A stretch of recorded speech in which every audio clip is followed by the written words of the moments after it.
আসসালামু আলাইকুম।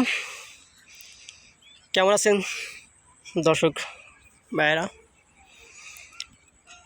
তো আজকে চলে আসলাম আমার সবজি খেতে।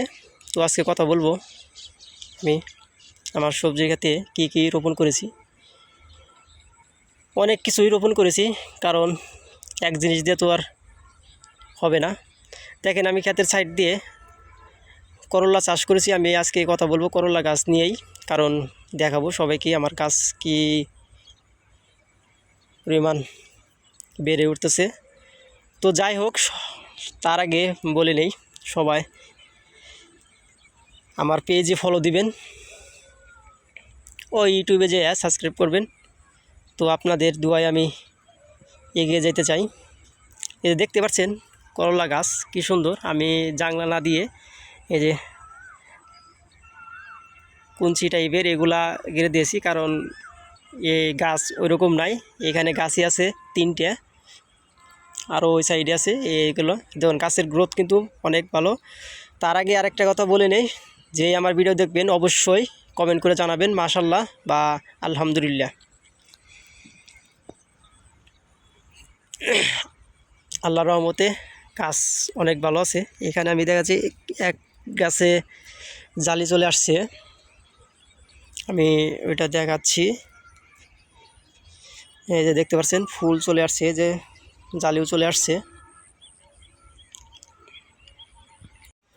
এই যে দেখতে পাচ্ছেন এই সাইডেও গাছ আছে। আমি ক্যামেরাটা এইভাবে ধরি, তো দেখে আসলেই বেলা চলে যাচ্ছে, ইফতারের সময় হয়ে গেছে, আমার চলে যাইতে হবে। তো শর্টকাট একটা ভিডিও দিচ্ছি, তো দেখতেই পাচ্ছেন। তো আর ভিডিও না করি, এই যে দেখেন দুর্মা গাছে এই যে মৌমাছির আক্রমণ শুরু হয়ে গেছে। তো আমি কিউ ফেরোমেন ফাঁদটা টানিয়ে দিব তাবিজ সিস্টেমে। আর উস্তা গাছে আমি অবশ্যই কালকে সার প্রয়োগ করব। তো সুন্দর করে গাছের চতুর্দিক দিয়ে মাটিটা নরম করে দিয়ে সারটা দিয়ে দিব। তো আবারও বলি, আমি আমার পেজ সবাই ফলো দিবেন। একটু যারা ভিডিও দেখেন অবশ্যই ফলো দিবেন, কারণ আমি কৃষি নিয়ে ভিডিও দিব আর প্রতিদিন সবার সাথে আড্ডা দেব। লাইভে যাব, যে আমার গ্রাম এর প্রাকৃতিক দৃশ্য এসব সবার সাথে দেখব। একসাথে আমরা রমজান মাসটাও উপভোগ করব এনজয়ের মাধ্যমে।